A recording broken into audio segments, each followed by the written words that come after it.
కళ్యాణ్ గారిని బట్టి వారి టీమంతా బట్టి అదేవిధంగా ప్రసాద్ గారు చాలా ఉదయం నుంచి కష్టపడి మీకు రుచికరమైనటువంటి వంటలు కూడా భోజనాలు కూడా వారే సిద్ధపరిచారు. ఆ వంటలు కూడా ఆడవారిని ముట్టుకొని వెళ్ళారు. అలా కదండి, పురుషులే చేశారు.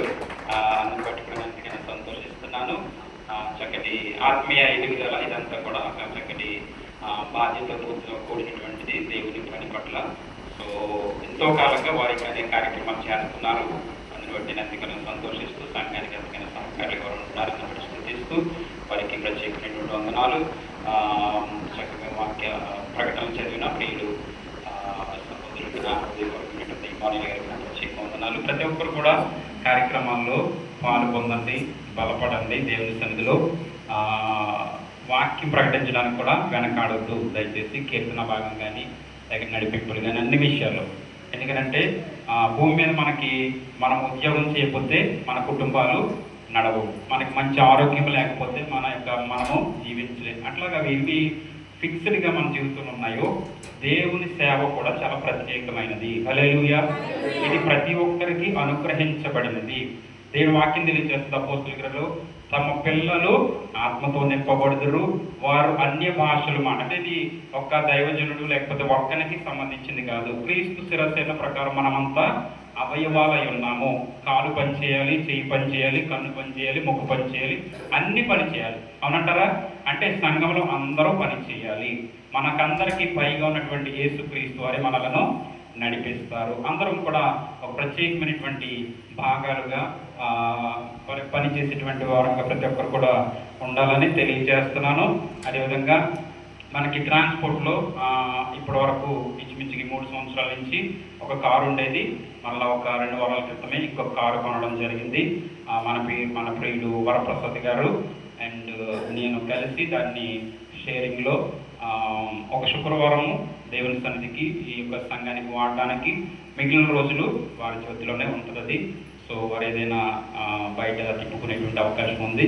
ఇంకో కారు కూడా కొనడానికి మేము సిద్ధపడుతున్నాం, ఆల్రెడీ మాట్లాడేసాము. ఆ కారు మన ప్రియులు కళ్యాణ్ గారు వారి శుక్రవారము సంఘానికి మిగిలిన రోజులు వారి చేతిలో ఉంటుంది.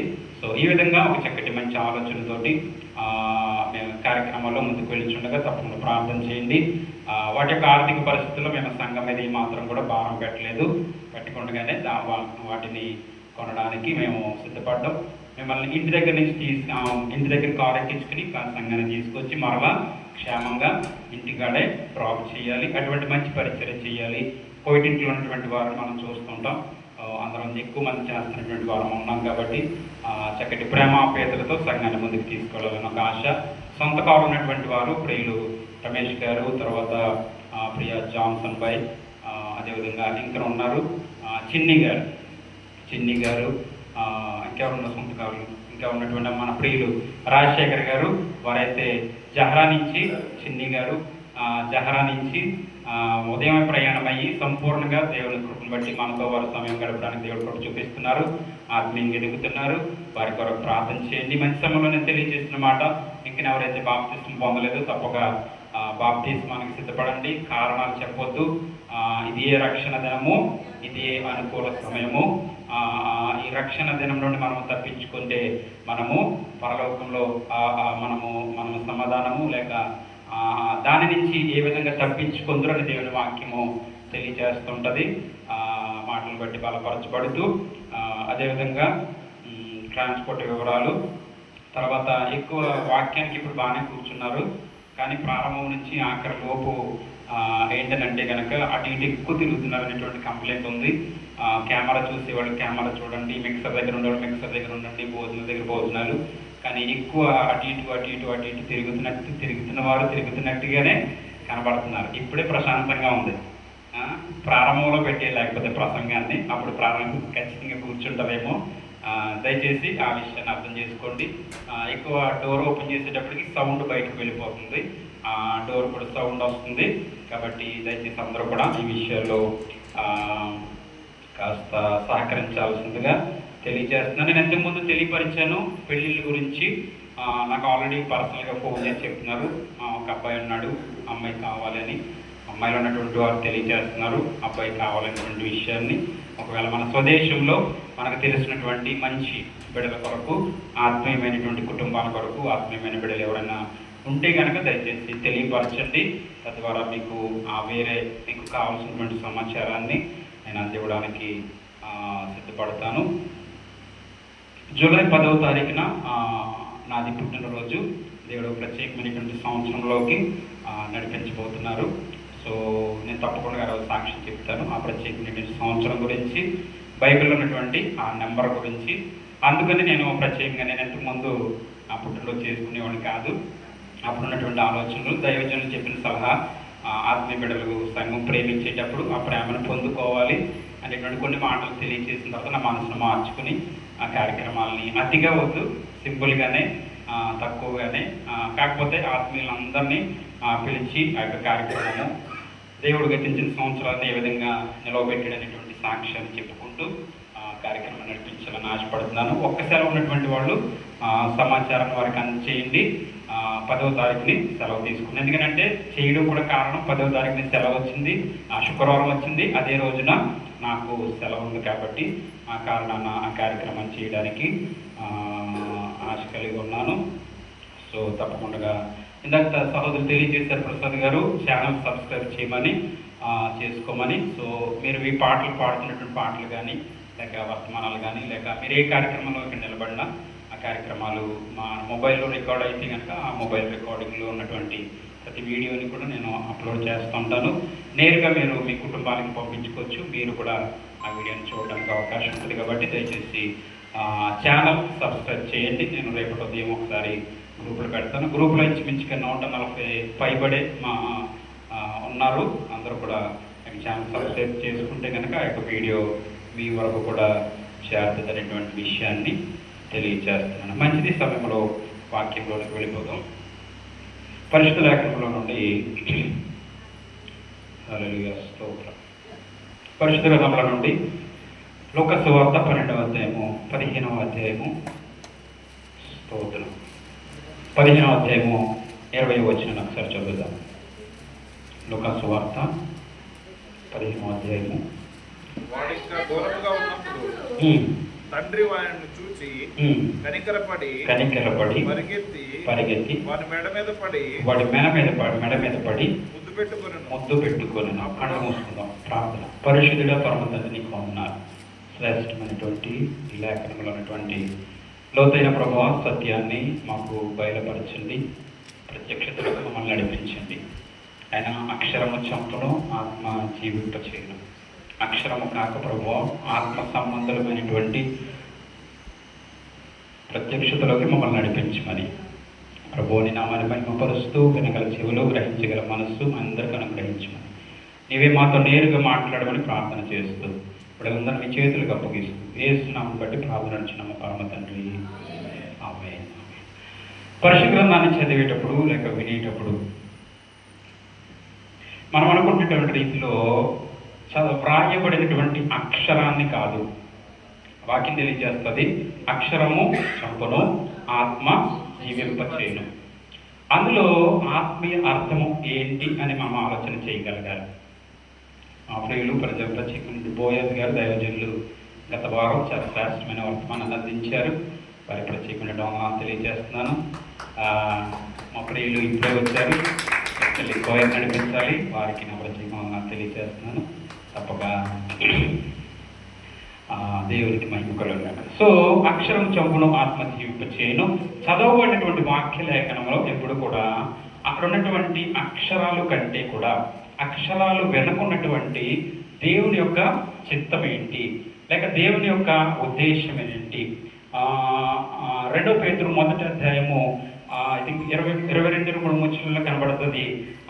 లేఖనములు ఏవి కూడా వారి యొక్క ఉద్దేశములతో వ్రాయబడినవి కాదు, కానీ దేవుని యొక్క ఆత్మ చేత, పరిశుద్ధాత్మ చేత నింపబడిన వారే ప్రవక్తలు వాక్యాన్ని వ్రాసారు అనే మాట చక్కగా మనకు అక్కడ కొంచెం తగ్గించిన, మెయిన్ తగ్గించిన, అంతే.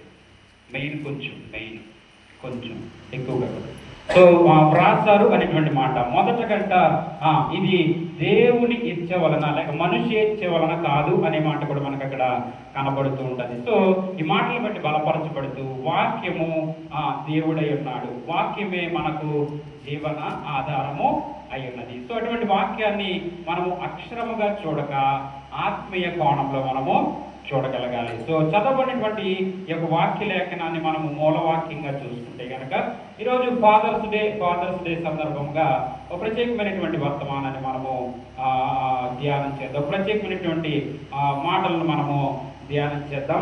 ప్రారంభంలోనే ఇక్కడ సంఘం ప్రారంభించినప్పుడే చక్కగా మన ప్రియులు చిన్నబాబు బుక్స్ తయారు చేసి దాని మీద చర్చ్లో అంటించి చక్కగా బుక్స్ అందజేశారు. ఐ థింక్ పెన్సిల్ కూడా అందజేసినట్టు గుర్తు నాకు. ఆ బుక్స్ మరలా ఎవరి చేతుల్లోనూ ఉన్నాయా? ఉన్నాయి. మా కుమారి గారి చేతులు ఉన్నాయి. Very good. 2 ఇంకెవరి చేతులు 3 కొంతమంది చేతులు ఉన్నాయి. అందరి బట్టి అందుకని సంతోషిస్తున్నాను. సో అందుకనంటే బుక్కు లేక పెన్ను అనేటువంటి చాలా ప్రాముఖ్యం. చక్కగా రాసుకోవాలి. ఏ వచ్చినమైనా ఏ దైవజనులు చెప్పినైనా ఆ దైవజను యొక్క చెప్పినటువంటి మాటల్లో మనం రాసుకోగలిగితే తప్పగా వాటి ద్వారా మనము ఆశీర్వదించబడతాం. వింటేనంట కేవలము చెవుల ద్వారా హృదయంలోకి వెళ్తుంది.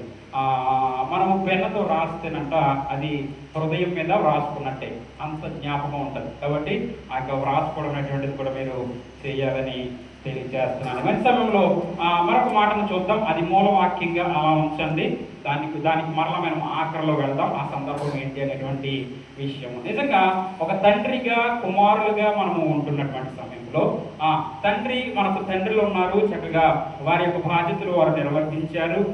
వారి యొక్క స్థానంలో వారు ఎంతగానో కష్టపడి మనల్ని పెంచి పోషించారు. ఎంతవరకు సాక్ష్యాలు మనము విన్నాము. ఈ ఎక్స్పీరియన్స్, ఈ అనుభవము స్త్రీలుగా పురుషులుగా అందరికీ కూడా మన జీవితాల్లో తండ్రి గురించినటువంటి విషయాలు మనకు తెలుసు. అయితే పరిశుద్ధ లేఖనంలో ఉన్నటువంటి సత్యాలు లేక పరిశుద్ధ లేఖనంలో ఉన్నటువంటి తండ్రి అయినటువంటి దేవుడి గురించినటువంటి కొన్ని లేఖనాలు మనము ఈ సమయంలో పరిశీలన చేద్దాం. 1 యోహాను 3వ అధ్యాయము 2వ వచనం చూస్తే కనుక 1 యోహాను 3వ అధ్యాయము, ప్రియులారా ఇప్పుడు మనము దేవుని పిల్లలమై ఉన్నాము. ఎవరు పిల్లలమంటండి?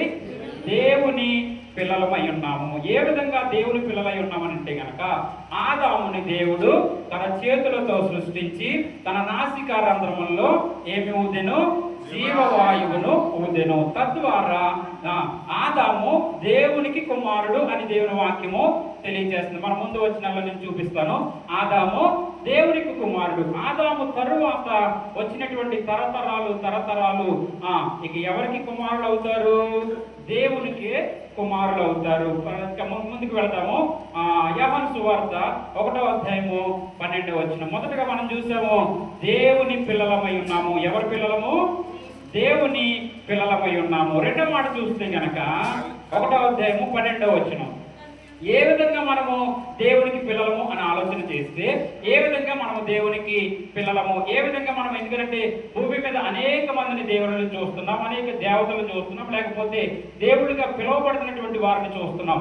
వారెవరూ కాదు కానీ నిజమైన సత్యమైన లేకపోతే సర్వ సృష్టికర్త అయినటువంటి దేవునికి మాత్రమే మనము ఏ విధంగా పిల్లలము అనేటువంటి విషయాన్ని మనకి వచనంలో మనకి మంచి సందర్భంలో కనబడుతుంది. మొదటి యోహాను సువార్త 1వ అధ్యాయము 12వ వచనం.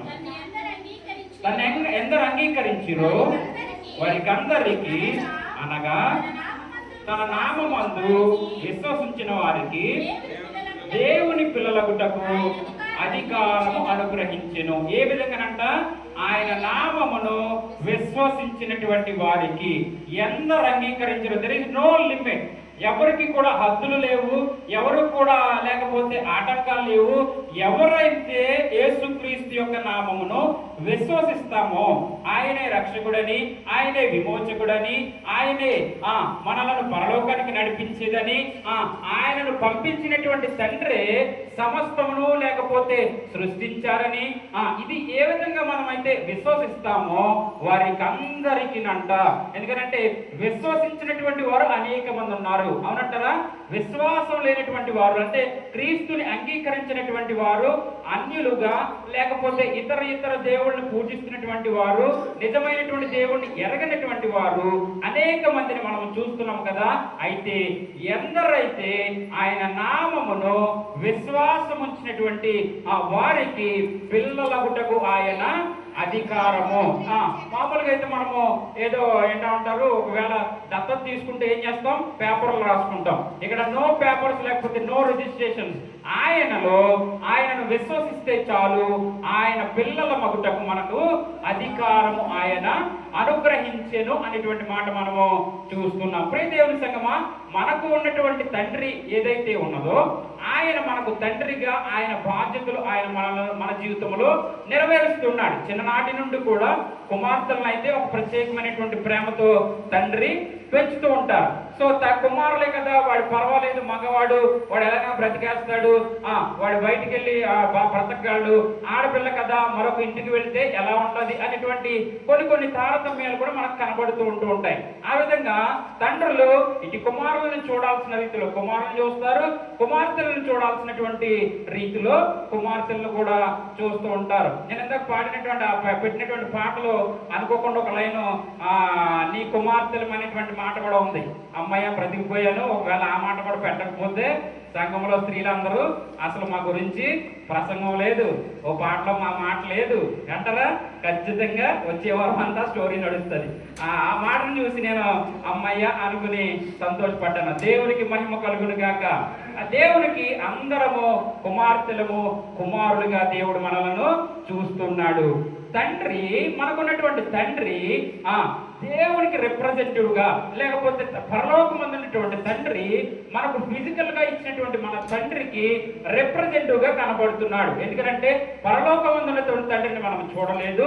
ఇదిగో భూమి మీద ఉన్నటువంటి మనకిచ్చినటువంటి మన తండ్రిలోనే ఆయన చూపించేటువంటి ప్రేమను మనము చూస్తున్నాము. బిడ్డలకు ఎవరికైనా తండ్రులు అన్యాయం చేయడానికి చూస్తారంటే అసలు ఏమాత్రం కూడా ఏ కోణంలో కూడా జరగదు. ఓకే, ఏ లోక సంబంధమైనటువంటి పరిస్థితుల్లో, లేకపోతే దేవుల్లో లేనటువంటి వారు, లేకపోతే ఏమంటారు డబ్బు ఆశ కలిగినటువంటి వారు, లేకపోతే కుమారుల పైన ఇంకొక రకమైన ఒకరిని బాగా చూసి ఒకరిని చూడనటువంటి వారు, ఈ రకంగా లోకంలో కనబడుతున్నారు.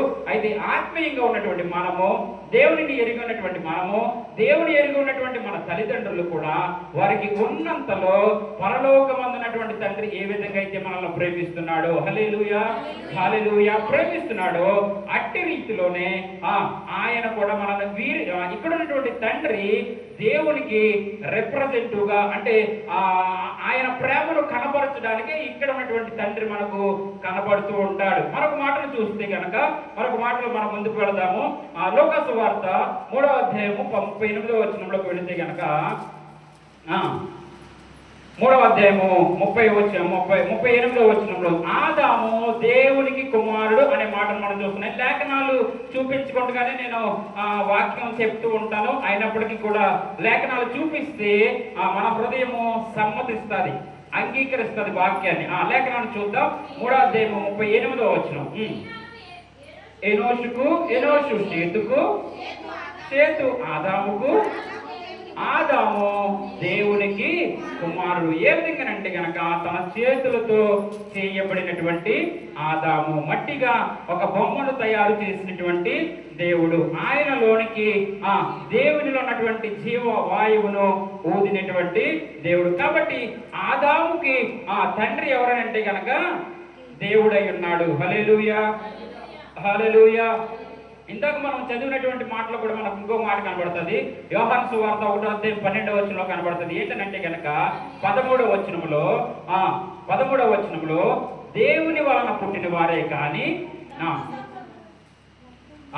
యోహాను సువార్త 1వ అధ్యాయం 13వ వచనం, వారు దేవుని వలన పుట్టిన వారే కానీ రక్తము వలనైనను, శరీరేచ్ఛ వలనైనను, మానుషేచ్ఛ వలనైనను పుట్టిన వారు కాదు. ఆదాము కూడా శరీరేచ్ఛల వల్ల, మనుషేచ్ఛల వల్ల పుట్టలేదు, కానీ దేవునికి పుట్టినటువంటి కుమారుడిగా మనము అభివర్ణిస్తున్నాము. పరిశుద్ధ గ్రంథంలో వ్రాయబడింది.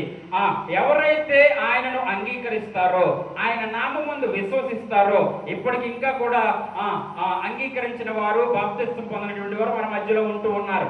అయితే ఆయనను అంగీకరించిన తరువాత, బాప్తిస్మం పొందిన తరువాత ఆయనే నీ రక్షకుడు, సొంత రక్షకుడు, నిన్ను కాపుదలనిచ్చేవాడు, లేకపోతే నీకు పరలోకాన్ని నడిపించేవాడు, నువ్వు చేసినటువంటి పాపాన్ని క్షమించేవాడు ఎవరైనా ఉన్నారంటే ఆయనే ప్రభు అయిన యేసుక్రీస్తు వారిని నీవు అంగీకరిస్తే గనక నీవు దేవునికి కుమారుడిగా పిలువబడుతున్నావు, దేవునికి కుమార్తెగా పిలువబడుతున్నావు. హల్లెలూయా, హల్లెలూయా. వారు శరీర ఏచ్ఛలకు సంబంధించి గాని, మనుష్యేచ్ఛలకు సంబంధించి గాని ఇక్కడ రక్తము గురించినటువంటి మాట ఏమాత్రము కూడా విశ్వాసానికి సాదృశ్యముగా కనబడట్లేదు. హల్లెలూయా, హల్లెలూయా. సో ఆదాము దేవునికి కుమారుడు కాబట్టి ఆదాము తర్వాత వచ్చినటువంటి తరతరాలు మనకు చూస్తే కనుక మత్తయి సువార్త 1వ అధ్యాయం 18వ వచనంలో కనబడుతుంది. దావీదు కుమారుడైన యేసుక్రీస్తు వంశావళి. ఆదాము కుమారుడైన, అసలు చదువుతారా మాట, ఆదాము కుమారుడైన డైరెక్ట్ వచనంకి వచ్చినాము. 18, 19 1వ అధ్యాయము మత్తయి సువార్త 1వ అధ్యాయము మత్తయి సువార్త. నేరుగా అబ్రహాము కుమారుడైన దావీదు కుమారుడకు యేసుక్రీస్తు వంశావళి అనే మాట మనకు అక్కడ కనబడుతూ ఉంటది. ఎందుకనంటే గనక కుమారుడు ఎక్కడి నుంచి వచ్చినటువంటి వంశాలను బట్టి అక్కడ చెప్పబడుతూ ఉంటది. 18వ వచనం, 19వ వచనమా, 17వ వచనం, 1వ అధ్యాయం 17వ వచనం. ఇట్లు అబ్రహాము మొదలుకొని దావీదు వరకు 14 తరములు, దావీదు మొదలుకొని బబులోను కొనబడిన 14 తరములు, బబులోను కొనబడిన మొదలుకొని క్రీస్తు వరకు 14 తరములు. చదవనమ్మా. ఎట్లనగా సారీ, మొదట వచ్చిన చూడండి ఒకసారి. అబ్రహాము కుమారుడకు దావీదు కుమారుడైన యేసుక్రీస్తు వంశావళి. అధ్యాయం తీశారంటే ఆ మాటను వెంటనే పట్టుకోగలగాలి. అవునా? మాట పట్టుకోగలరు, చదివారు మీరు. Okay, good. అయితే ఆ మాటను బట్టి మనం చూస్తే అబ్రహాముకి దావీదుకి 14 తరాల మధ్యలో ఉన్నాయి. ఆ తర్వాత దావీదు బబులోను కొనబడినటువంటి సమయంలో 14 సంవత్సరాలు కనపడుతున్నాయి. ఆ తరువాత మరలా యేసుక్రీస్తు వరకు 14, ఇంచుమించుగా 3 14 అక్కడ మనకు కనబడుతూ ఉంటూ ఉంటాయి. అయితే 3 14 తరాలు తరువాత, 3 14 ఎంత, 3 4 12 30 42 తరాల తరువాత పుట్టినటువంటి యేసుక్రీస్తు వారిని ఏమని పిలువబడుతున్నారో తెలుసా?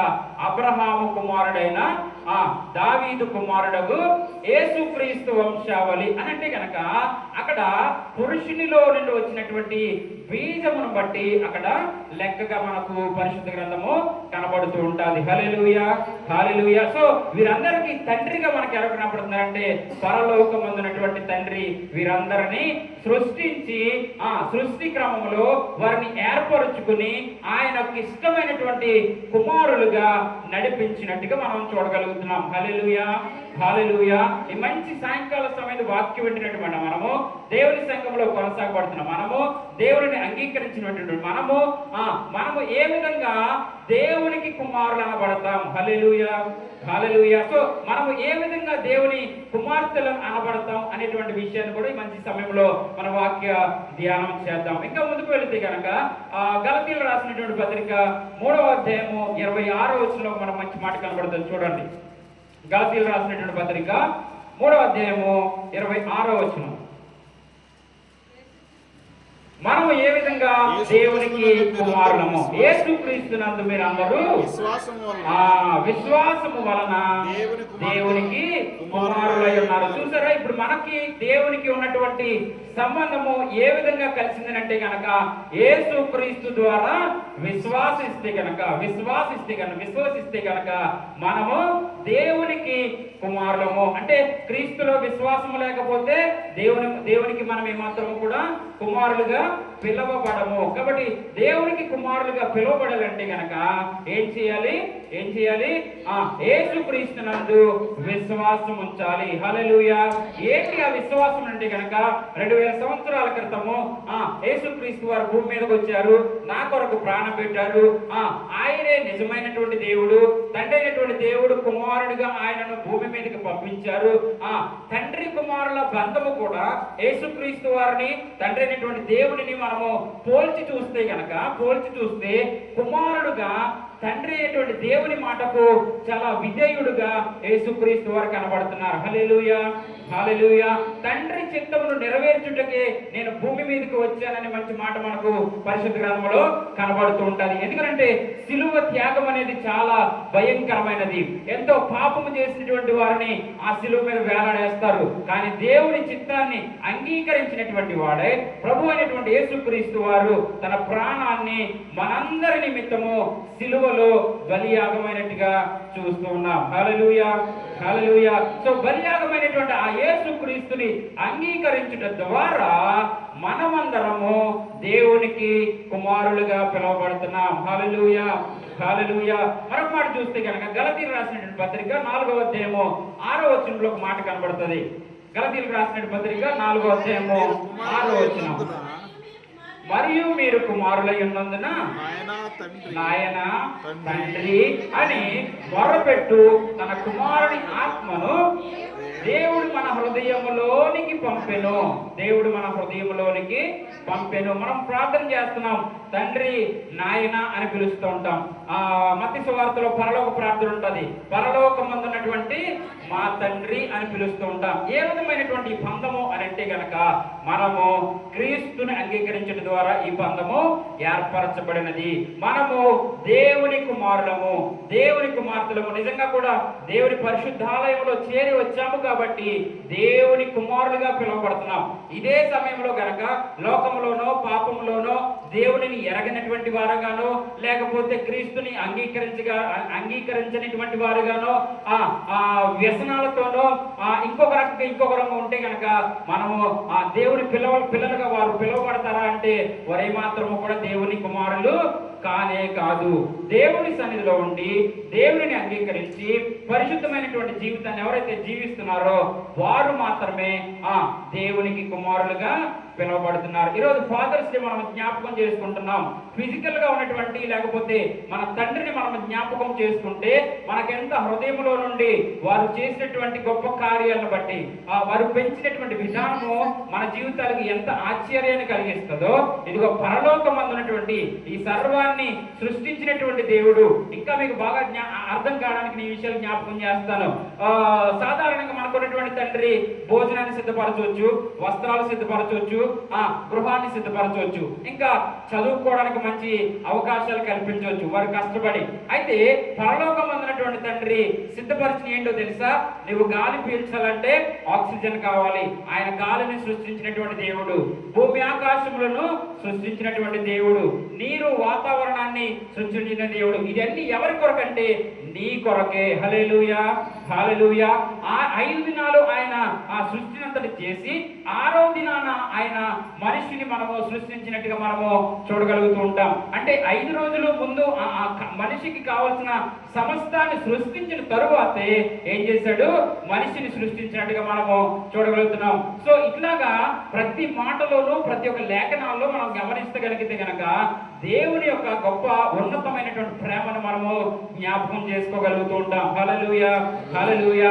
మన తండ్రి విషయంలో మనము ఒక్కసారి వెనక్కి వెళ్ళి జ్ఞాపకం చేసుకుంటే పలానా సమయంలో ఆయన ఇలా చేశారు, పలానా సమయంలో ఆయన చాలా కష్టంలో ఉన్నాడు, ఆ కష్టం కూడా నాకు తెలియకుండా నన్ను ఉన్నత స్థితికి నడిపించారు.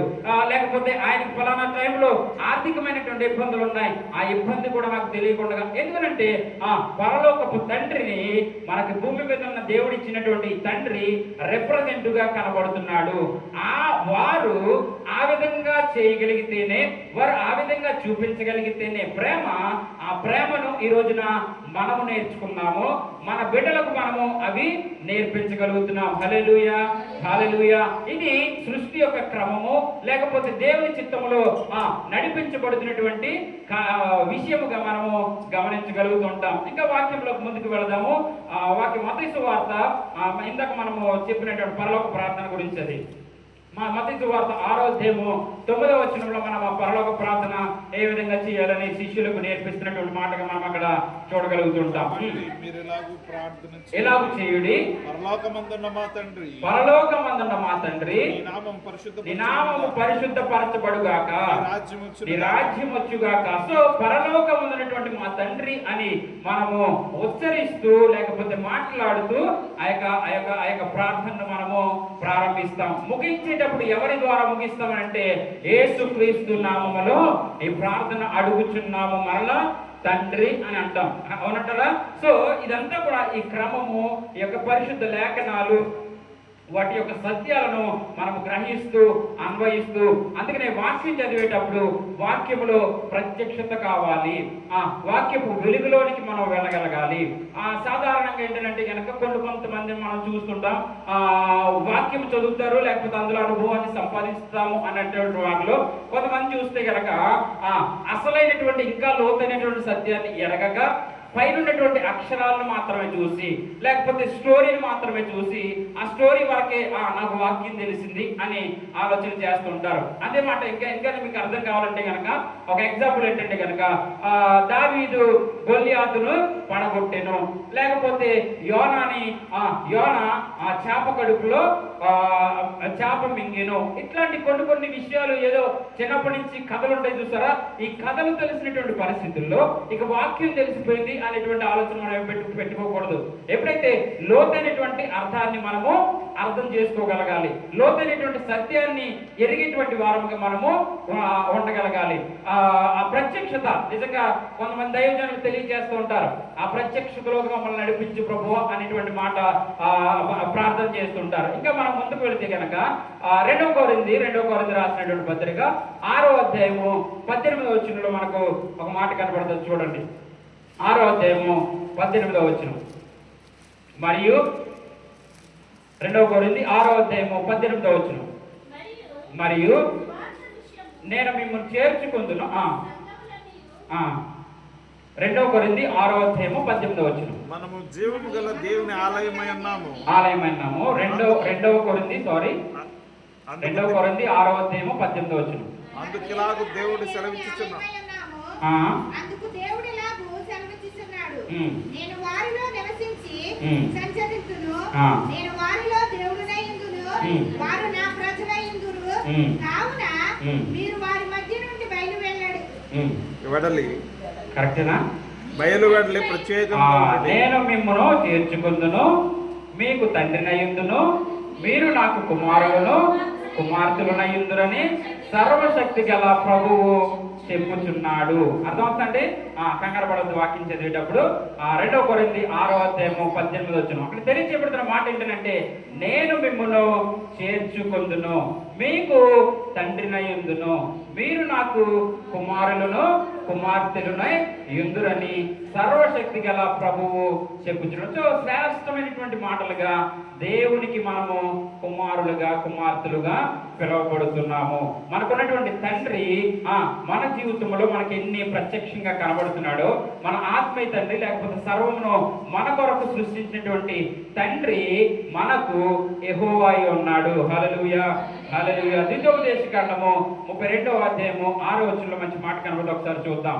కొంతమంది అయితే ఆయన నాకు తండ్రి ఏంటి, నీకు ఎంతమంది, ఒక్కొక్కసారి ఆత్మీయ తల్లిదండ్రులని మనము ఆయన ఆత్మీయ తండ్రి అని అన్నాం అనుకోండి, ఇంకొకరు ఎవరో వెటకారం చేస్తూ ఉంటారు, ఆయన మీకు తండ్రి ఏంటి, మీ అసలు నాన్న ఎవరు, మీ నాన్న, మళ్ళీ మధ్యలో ఆయన మీరు తండ్రి అంటున్నారేంటి అని కొంతమంది వెటకారం చేసేటువంటి మనుషుల కొరకు కూడా ఒక మాట నేను జ్ఞాపకం చేయాలని ఆశపడుతున్నాను. ద్వితీయోపదేశకాండం 32వ అధ్యాయము 6వ వచనంలో ఆ మాట కనబడుతుంది. బుద్ధి లేని అవివేక జనమా ఇట్లు యెహోవాకు ప్రతీకారము చేయుదురా. ఆయన నిన్ను సృష్టించిన తండ్రి కాడా, ఆయనే నిన్ను పుట్టించి స్థాపించును. ఇది అనుమానాలు లేకపోతే అవహేళనగా మాట్లాడుతున్నటువంటి వారు, లేకపోతే వాక్యాన్ని అర్థం చేసుకోలేనటువంటి వారిని బట్టి కూడా పరిశుద్ధాత్మ దేవుడు వ్రాయించినటువంటి లేఖనముగా ఇక్కడ మనకు కనబడుతుంది. బుద్ధి లేని అవివేక జనమా ఇట్లు యెహోవాకు ప్రతీకారము చేయుదురా. ఆయన నిన్ను సృష్టించినటువంటి తండ్రి కాడ, ఆయన నిన్ను పుట్టించెను స్థాపించెను అనేటువంటి మాట నిజంగా వాక్యానికి వ్యతిరేకమైన, లేకపోతే అంటే వాక్యము లోకస్తులకు వెర్రితనము అని దేవుని వాక్యం తెలియజేస్తుంది. క్రీస్తును అంగీకరించిన వారికి అది చక్కటి మాట మనకు జ్ఞాపకం చేసుకోగలుగుతాం. సో ఈ విధంగా మనము ఆ వాక్యాన్ని ఆలోచన చేస్తే వాక్యాన్ని మనము ఎప్పుడు అపార్థం చేసుకోకూడదు. వాక్యపు సత్యాన్ని వెలుగులోనికి మనము వెళ్ళడానికి, ప్రత్యక్షతలోనికి వెళ్ళడానికి ప్రయత్నం చేయగలగాలి. నీకు తెలియదా, ఒక్కొక్కసారి చాలా మందిలో నేను చూస్తూ ఉంటాను, వారికి ఉన్నటువంటి జ్ఞానాన్ని పట్టుకొచ్చి పరిశుద్ధ గ్రంథానికి ముడిపెడుతూ ఉంటారు. కాదు చేయాల్సిన పని ఏంటో తెలుసా? పరిశుద్ధ గ్రంథంలో ఉన్నటువంటి జ్ఞానాన్ని నాకు ప్రత్యక్షపరచుకో ప్రభు అని మనము ప్రార్థన చేయగలగాలి. కానీ మనకున్నటువంటి ఈ చిన్న జ్ఞానాన్ని పట్టుకొచ్చి పరిశుద్ధ గ్రంథానికి ఎప్పుడు మనము ముడిపెట్టకూడదు. ఆ వాక్యము ఇన్ని వచనాలు ఇంతలాగా మనం పరిశుద్ధ గ్రంథంలో ఆదికాండం నుంచి ప్రకటన గ్రంథం వరకు పరిశీలన చేస్తున్నాము కదా. వాక్యమే తెలియజేస్తుంది. అక్కడ ఒక మాట, అక్కడ ఒక మాట, అక్కడ ఒక మాట వ్రాయబడింది. ఈ మాటలన్నీ కూడా మనం క్రోడీకరించి వాటిలో ఉన్నటువంటి సత్యాన్ని గ్రహించి మనము ప్రత్యక్షతలోనికి వెళ్ళగలగాలి. హల్లెలూయా, హల్లెలూయా. ఒక్క మాటను పట్టుకుని అక్కడ ఆ మాటను బట్టి అక్కడే ఆగిపోకూడదు. ఆ మాట తగిన మాట మరలా దాని జవాబు ఎక్కడ ఉన్నదని మనము వెతుకులాడేటువంటి వారముగా మనము ఉండగలగాలి. కాబట్టి ఇప్పుడు మనము నేరుగా మొట్టమొదటి చదివినటువంటి సందర్భంలోనికి మనము వెళ్ళిపోదాం. ప్రారంభంలో ఆలస్యం అవుతుంది, ముగింపులో తొందరపగించకపోతే కొన్ని ఇబ్బందులు ఉన్నాయి. మిక్సర్ వారు తీసుకెళ్లాల్సిన అవసరము అక్కడ ఉన్నది. కాబట్టి వాక్యాన్ని ముగించడానికి ఇష్టపడుతున్నాను. మొట్టమొదటి మనం చూసినటువంటి 20వ వచనాన్ని, వాడింకా దూరముగా ఉన్నప్పుడు తండ్రి వానిని చూచి కనికరపడి పరిగెత్తి వాని మెడ మీద పడి ముద్దు పెట్టుకొనెను. ఇప్పటి వరకు మనము దేవునికి కుమారుడుగా ఏ విధంగా ఉన్నాము, ఏమి పని చేస్తే మనము దేవుడు మనల్ని కుమారుగా అంగీకరిస్తున్నాడు అనేటువంటి విషయాలు మనం పరిశీలన చేస్తాం. అయితే ఈ ఆఖరి మాటలో మనం చూస్తే గనక మొట్టమొదటి మూలవచనంగా చూసినటువంటి మాటలో చూస్తే అక్కడ ఒక తండ్రికి 2 కుమారులు ఉన్నారు, పెద్ద కుమారుడు, చిన్న కుమారుడు. ఆ 2 కుమారులు ఒక కుమారుడు ఏం చేశాడంటే తన ఆస్తిని తీసుకుని దూర ప్రాంతం వెళ్ళిపోయి ఆ ఆస్తి మొత్తము తన పాడు చేసి ఏం చేశాడు, వ్యసనాలకు అలవాటు పడిపోయి ఆఖరిగా ఇక ఏమీ లేనటువంటి స్థితిలో ఒక పందులు యజమాని దగ్గరికి వెళ్ళి పని చేసి అక్కడే తను ఆ పందులకు పెట్టినటువంటి ఆ తిండి తను తినేటువంటి స్థితిలోనికి ఆ కుమారుడు వచ్చినట్టుగా మనము చూడగలుగుతుంటాం. సో ఈ మాటలో చూస్తే గనక ఆ కుమారుడు తిరిగి వచ్చిన తరువాత ఆ కుమారుడు తనకున్నటువంటి సమస్తమును పోగొట్టుకొని తిరిగి వచ్చిన తరువాత వాడింకనూ దూరముగా ఉండగా, ఆమేన్, హల్లెలూయా, హల్లెలూయా. ప్రియ దేవుని సంగమా, కుమారులుగా పిలువబడుతున్నటువంటి మనము దేవునిని కాక ఈ లోకములో జీవిస్తే, దేవునిని కాక ఈ లోకములో వ్యసనాలకు మనం బానిసలైపోతే, దేవుని కుమారులుగా ఉండకుండా దేవునికి ఇష్టం లేని కార్యాలు మనం చేస్తే అయినప్పటికీ వాడింకను దూరముగా ఉండగా, హల్లెలూయా, హల్లెలూయా, వాడింకను దూరముగా ఉండగా తండ్రి వానిని చూచి కనికరపడి, హల్లెలూయా, హల్లెలూయా. సో కనికరపడేటువంటి తండ్రిగా మనల్ని సృష్టించినటువంటి దేవుడు ఉన్నాడు. ఇక్కడ రిప్రజెంట్ గా మనకు పరలోకపు తండ్రి మనకు కనబడుతున్నాడు. ఈ తండ్రి ప్రేమ ఏ విధంగా అయితే ఉందో, ఇదిగో ఒక కుమారుడు ఉన్నాడు కదా, వాడు సరిపోతాడులే, వాడి ఆస్తిని వాడు అట్టిపోయాడు, వాడు వ్యసనాలు చేశాడు, వాడితో నాకు పని లేదు, వాడికి విసర్జిద్దాం అనేటువంటి ఆలోచన ఆ తండ్రి పెట్టుకోలేదు. ఎప్పుడైతే తప్పిపోయినటువంటి ఆ కుమారుడు మరలా తనకు ఒక దుర్భరమైనటువంటి జీవితాన్ని జీవించి మరలా తిరిగి తండ్రి వద్దకు వచ్చేటప్పుడు వాడు ఇంకను దూరముగా ఉండగా వానిని కౌగులించుకుని ముద్దు పెట్టుకుని అతను ఆదరించినటువంటి తండ్రిగా మనకు అక్కడ కనబడుతున్నాడు. మనం ఈ యొక్క లేఖనంలో మనం నేర్చుకోగలము. ఆ యొక్క వృత్తాంతం అంతట్లో కూడా తప్పిపోయినటువంటి కుమారుణ్ణి ఆదరించినటువంటి తండ్రిగా మనము ఆ యొక్క తండ్రిని మనము చూడగలుగుతున్నాం. హల్లెలూయా, హల్లెలూయా. సో మనము మనము మన జీవితాల్లో మనం ఒకసారి ఆలోచన చేస్తే ఎవరి జీవితమైనా ఏ పరిస్థితి అయినా నిజంగా మనకున్నటువంటి ఆలోచనలతో, మనకున్నటువంటి ఉద్దేశాలతో, ఈ లోకపు ఆశలతో, జీవపు డంబము లేకపోతే నేత్రాశతోటి ఈ విధంగా మనం ఎంతో పాడైపోయినటువంటి మన స్థితిగతులను దేవుడు చూసినటువంటి వాడు. ఆయన మనలను ఆయన వైపు పిలిచినటువంటి దేవుడు. మనలను ఆయన కౌగిలించుకున్నటువంటి తండ్రిగా మన తండ్రి ఉన్నారు. ఏ విధంగా అంటే క్రీస్తుని అంగీకరించడం ద్వారా. హల్లెలూయా, హల్లెలూయా. అటువంటి తండ్రిని కలిగి ఉన్నటువంటి మనము ఇదిగో ఆయనను ఎన్నడూ విడిచిపెట్టక ఆయన దగ్గర ఇక్కడ ఈ వృత్తాంతంలో కనబడుతుంది. ఆయన దగ్గర అనేక మంది పనిచేసేవారు ఉన్నారు. ఆయన దగ్గర ఎంతో సంపద ఉంది. ఆయన దగ్గర ఎంతో మంది పోషించబడుతున్నారు. ఆయన దగ్గర ఎంతో ధనం ఉన్నది. అది కాకుండా ఈ లోకాన్ని ఆశించి వెళ్ళిపోయినటువంటి కుమారుడు వృత్తాంతాన్ని మనం చూస్తే గనక అనేక సార్లు అనేక మంది జీవితాల్లో జరిగేటువంటి పరిస్థితులు కూడా ఇవే కనబడుతూ ఉంటాయి. తండ్రి అయినటువంటి దేవుణ్ణి కాక నీవు బ్రతుకుతున్నావంటే, నీవు ఊపిరి పీలుస్తున్నావంటే ఆయనే కారణము అనేటువంటి విషయాన్ని మరిచిపోయినటువంటి నీవు అనేక మార్లు ఈ లోకములో జీవించే వారుగా ఉంటూ ఉన్నాం. హల్లెలూయా, హల్లెలూయా. సో అటువంటి జీవితాన్ని కాక ఆయనను కౌగులించుకునేటువంటి వారముగా, ఆయన మార్గములో స్థిరపరచబడినటువంటి వారముగా మనం ఉండగలిగితే ఆయన మనలను ప్రేమించే దేవుడు అన్నారు. మత్తయి సువార్త 7వ అధ్యాయము 11వ వచనం ఒకసారి చూస్తే కనుక, మత్తయి సువార్త 7వ అధ్యాయము, ఆయన మనకు అడిగిన వాటికంటే ఉన్నతముగా అనుగ్రహించేటువంటి దేవుడు. 7వ అధ్యాయము 11వ వచనం, మీరు చెడ్డవారై ఉండి పరలోకమందున మీ తండ్రి తను అడుగు వానికి అంతకంటే ఎక్కువ నిశ్చయముగా మంచి ఈవుల నిచ్చిన. అంతకంటే ముందు వచ్చిన కనబడుతుంది. చేపను అడిగితే పామునిచ్చిన, రొట్టెను అడిగితే రాతినిచ్చిన అనేటువంటి మాటలు మనకు అక్కడ కనబడుతుంది.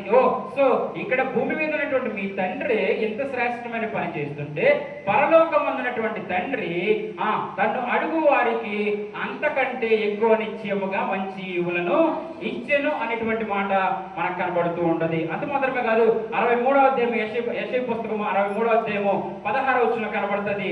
మాకు తండ్రివి నీవే, అబ్రహాము మమ్మను ఎరుగకపోయినను, ఇశ్రాయేలు మమ్మను అంగీకరింపపోయినను, యెహోవా నీవే మా తండ్రి. 63వ అధ్యాయము 13వ వచనం, నీవే మా తండ్రివి, అనాది కాలం నుండి మా విమోచకుడవని నీకు పేరు కదా అనేటువంటి మాట చూస్తున్నాం. సో ఈ పరిశుద్ధ గ్రంథాన్ని మనం ఆది కాలం నుంచి ప్రకటన గ్రంథం వరకు మనము ధ్యానం చేస్తే గనక ఆయనే మన ఆత్మీయ తండ్రి ఉన్నాడు.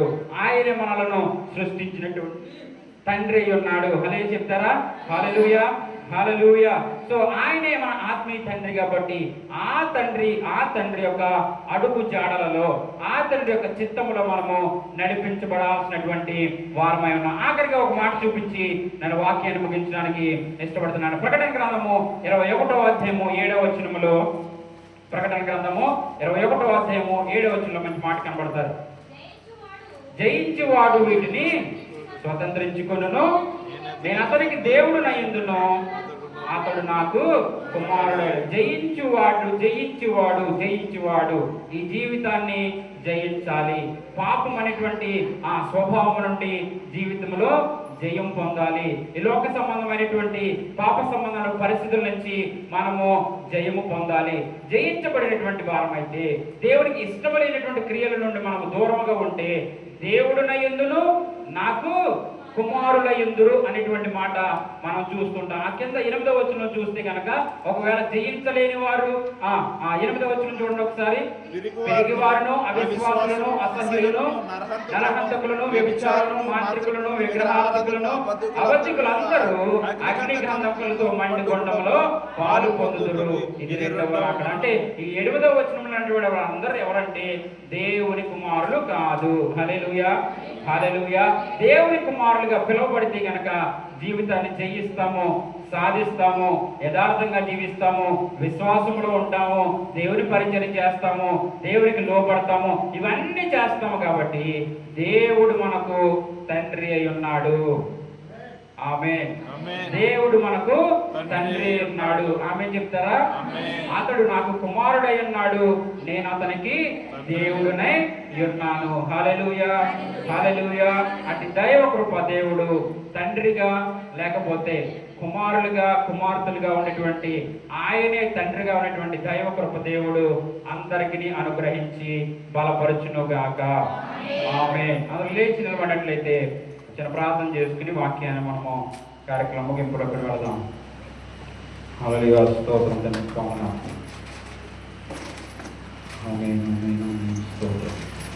ప్రభువా నీకు చిన్న ప్రార్థన చేసుకుందాం. చిన్న ప్రార్థన చేసుకుందాం. ప్రభువా నీ కుమారుడిగా కుమార్తెగా ఉండేటువంటి ధన్యతను మాకు అనుగ్రహించావు. ఇది మా జీవితకాలం ప్రభువా మేము కాపాడుకునేటువంటి వారంగా మమ్మల్ని స్థిరపరచండి. అయ్యా నీకు వందనాలు చెల్లిస్తున్నా ప్రశాంతి. ఆయా నీకు వందనాలు చెల్లిస్తున్నాను తండ్రి, నీకు స్తోత్రం. సహాయం దయచేయండి ప్రభువా. తప్పకనైనా నీ మార్గంలో ఉన్న ప్రభువా, ఇదిగో తప్పిపోయినటువంటి కుమారుడు ఏ విధంగా అయితే తన ఆస్తిని తీసుకువెళ్ళిపోయాడు, అటు రీతిలో కాకుండా ప్రభువా నీకు వందనాలు తండ్రి. ఓ ప్రభువా, ఒక కుమారుడు ఏ విధంగా అయితే నీ సన్నిధిలో ఓ ప్రభువా నీకు స్తోత్రం తండ్రి యొక్క ఆధీనంలో ఉన్నాడు, అటు రీతిలో ప్రభువా మేము ఉండడానికి సహాయం చేయండి. నీకు లోబడి నడుచుకునేటువంటి కుమారులుగా కుమార్తెలుగా మమ్మల్ని స్థిరపరచమని ప్రార్థన చేస్తున్నానయ్యా. నీకు వందనాలు. నీ కృపలో వర్ధిల్లింపు చేయమని ప్రార్థన చేస్తూ విన్నటువంటి వాక్యాన్ని ఫలింపు చేయనిదండి నీకు వందనాలు. విన్నటువంటి వాక్యాన్ని ఫలింపు చేయనిదండి నీకు స్తోత్రం. తప్పకనైనా మంచి కుమారులుగా మంచి కుమార్తెలుగా ప్రభువా మేము ఉండడానికి సహాయం దయచేయండి. హల్లెలూయా, హల్లెలూయా, హల్లెలూయా, స్తోత్రం. నా తండ్రి నన్ను మన్నించు, నీకన్నా ప్రేమించేవారెవరు? నా తండ్రి నన్ను మన్నించు, నీకన్నా ప్రేమించేవారెవరు? లోకం నాదే అని నిన్ను విడిచెను, గొర్రెపాపిని నీలో యోగ్యతే లేదు. ఓ మోసపోయి తిరిగి వచ్చాను, నీ ప్రేమనే కోరి తిరిగి వచ్చాను. నీదు బిడ్డగా పెరిగి నీ ప్రేమని చూడలేకపోయాను. నే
అవును తండ్రి, ఈ లోకం నిన్ను విడిచిపెట్టి ప్రభా ఈ లోకంలోకి వెళ్ళానయ్యా.